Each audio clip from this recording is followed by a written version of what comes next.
All right, away from the oil and gas sector now to a worrying issue in Nigeria that's threatening food security. And that's the insecurity we've seen in major states or states that contribute majorly to food production in Nigeria. Benue is the latest one where we saw the president visit the victims or survivors, more like it.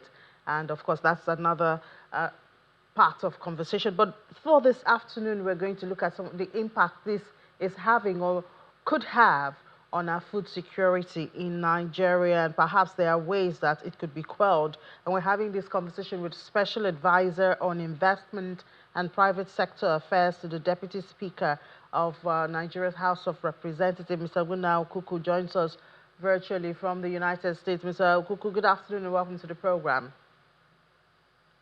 All right, thank you so much for having me.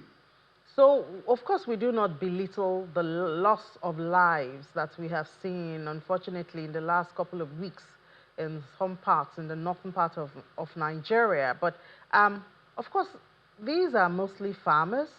These are areas where production is done, food production is done. And I wonder if we can put a figure to the loss that has already been recorded and the consequences, you know, of this trauma that the country is facing at this time.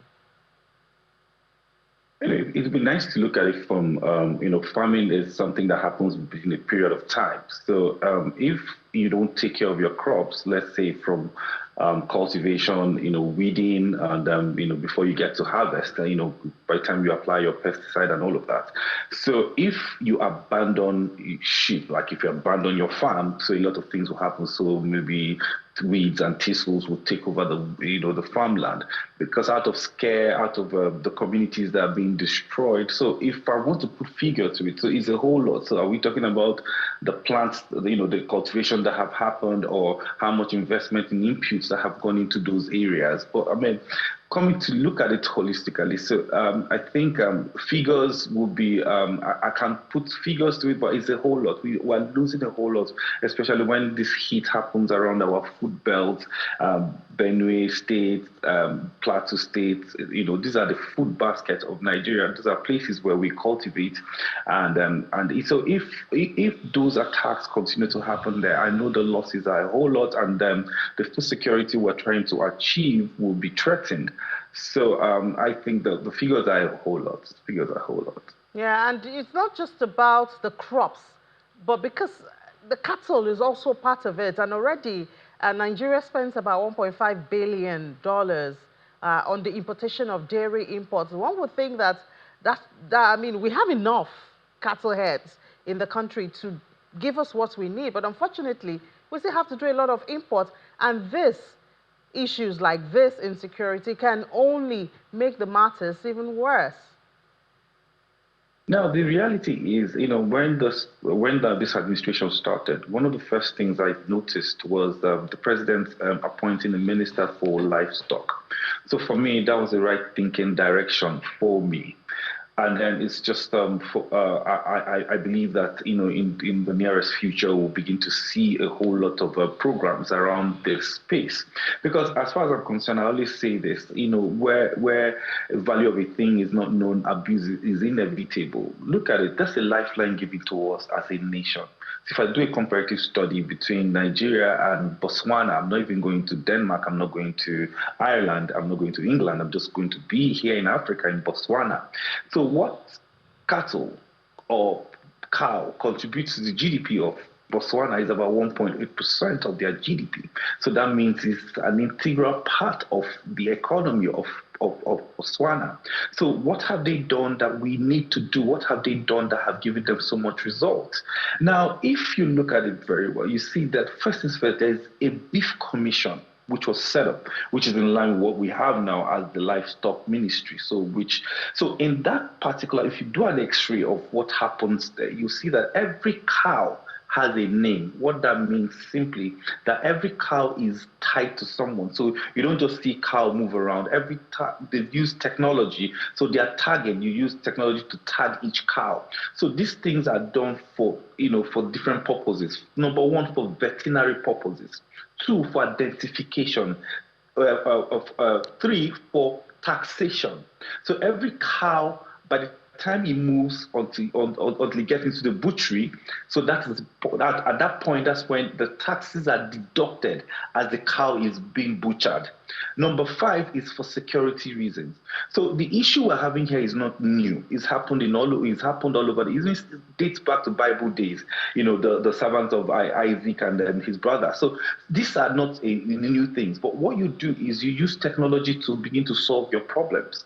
So if a cow walks into somebody's farm, let's say for example, a cow moves from Zamfara and then it gets into Benue and steps into somebody's farm, you don't need to fight the person. At the point when the cow enters the butchery, that's when compensation happens, because monies will be deducted from the person's account and paid directly to the farmer that you have destroyed the person's farm. Because the cow that entered there, from the dashboard, you can see whose cow entered there. So these are things that we must begin to emulate. We see good things and then you begin to embrace them. Now, coming to the dairy industry. You see, you just mentioned the figure, $1.5 billion spent on importation of dairy products in Nigeria.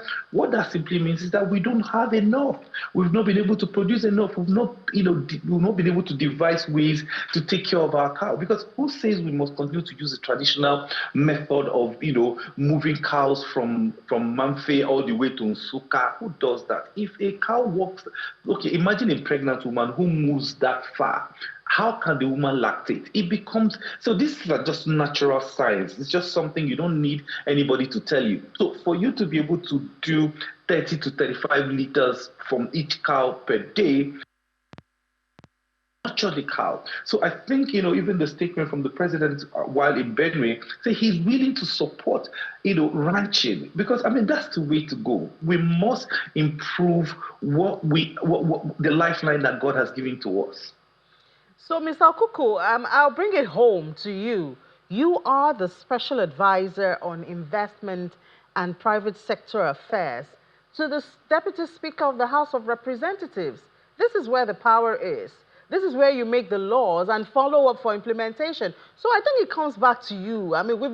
We have this idea running around for a long time, but yet we don't see it happen. Like sentiments take over when it comes to implementation.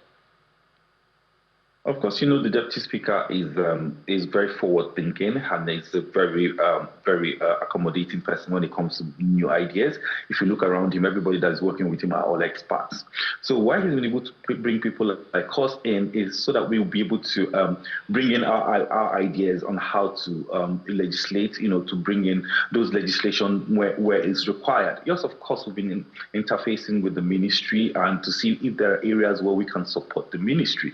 So that is ongoing. So those conversations are ongoing as we speak. But beyond that, so we need to also look at certain things. The subnationals, until you get the subnationals to understand the direction of investment, it becomes a bit difficult for you to navigate, because whether you like it or not, federal government will not investment are domiciled at the local at the state level, so they will provide the land that is required. So, like the president said, he's willing to partner with the state. So that means until the states have a robust structure to accommodate some of these ideas, it will be difficult for us to implement. But whether we're working, are we ready to work with them? Of course, the federal government is really ready to work with the subnationals. So it's one government. So where do we start from? It's the subnationals. The subnationals are part of this administration. So where do we start from? How do we put all of this together and get, these ideas working into action? Like I said, it's a confluence, right? So investment, yes, the lawmakers will help in legislation, they will help in budgeting, okay, and then but when it comes to investment being domiciled, it has to be dropped somewhere. So there has to be that that's why I keep saying the subnational. So if I'm just asking, Mr. Kuku, I'm asking your idea of how we can get this started. I'm not putting it on the lawmakers. I'm asking, you brought the idea that, most of it is domiciled in the subnationals. How do we get this coordination started? You talked about earlier the Ministry of Livestock. We have the Ministry of Agriculture. all of these fall under those purviews. So how do we get it started with the subnationals so the beautiful ideas can be actioned? It's part of this. It becomes part of the engagement, right? So we're actually doing part of the work, advocating. So let there be that, like I said, a confluence. Let there be that conversation. So if that engagement begins to happen, and the last time I spoke to some people in the Ministry of Livestock, say they've started engaging, they started talking to states, and they've brought out some programs, looking for states to embrace. They also have a program from the World Bank, and also have so much investment to any state that is willing to embrace the ranching program, and then some extension programs that will make you even understand what the trade is all about. All right, Mr. Okuku, thank you so much for your time and your views with us this afternoon. Mr. Benue Okuku is Special Advisor on Investment and Private Sector Affairs to the Deputy Speaker of Nigeria's House of Representatives. Well, thanks for having me.